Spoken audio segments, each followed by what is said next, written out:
Okay, time for you to weigh in, and we are going to start in Sloatsburg, New York. This is Greg. Glad you called, sir. Hello. Hi, Rush. It's an honor. Thank you. Rush, this morning I was listening to the news conference, and I heard the sheriff say that if you see someone who every Friday normally comes home with eggs and milk, but this Friday comes home with bullets, you should tell the police.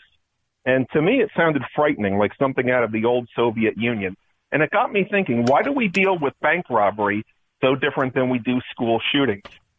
Why is it to prevent or deter bank robberies, we use physical security like a vault, bulletproof glass, and armed guards?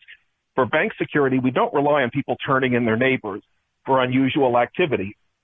Yet to stop school shootings, we're supposed to give up our rights, be they gun rights, freedom from search, seizure, or incarceration. Why do we really want to live in a country where someone reporting you for being creepy or changing your daily routine brings the behavior police to your door? Well, I think I'm going to give the sheriff the benefit of the doubt here in answering, although I completely agree with your assessment here. But I think law enforcement is frustrated. In this instance, the FBI was told to the guy. Everybody in town knew this guy had something wrong with him. Everybody that was, the guy was posting his intentions. The FBI was alerted. And the sheriff is frustrated because everybody's dumping on law enforcement. Why don't you do something? And he's saying, we can't do anything until the guy acts. And so the sheriff's press conference, read to you a portion of what he said. I'm asking our lawmakers, go back to your capitals and give police the power if they see something on social media, if they see graphic pictures of rifles and blood and guns and bombs and gore, if they see something, horrific language, if they see a person talking about, I want to grow up and be a serial killer, we need to have the power to take that person and bring him before mental health officials, professionals, and have involuntary examination. I think they're just, because everybody's dumping on them. It seems so obvious. The guy predicted what he was going to do, told what he was going to do. Everybody knew, and not everybody, a lot of people knew, and there was not a thing that could have been done to stop it.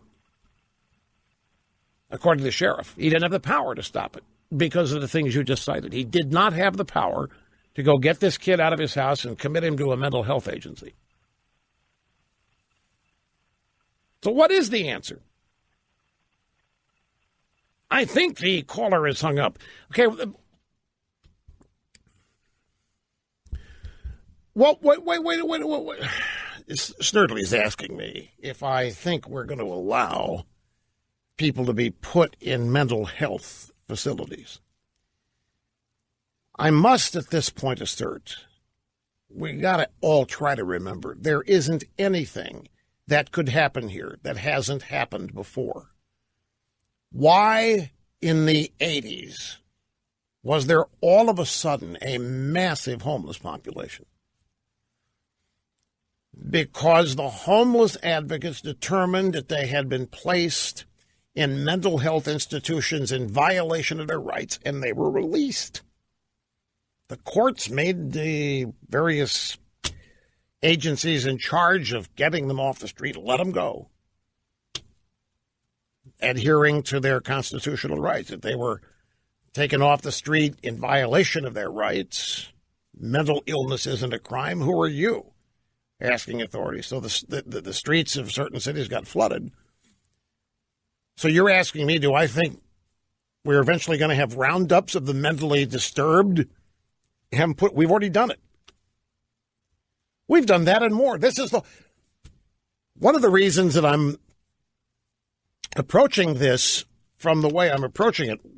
There isn't enough innovation and expertise in preventing these kinds of things. It's not permitted because the federal government's nationalized education. So whatever initiatives might be proposed and then made legal to enact locally, they would have a chance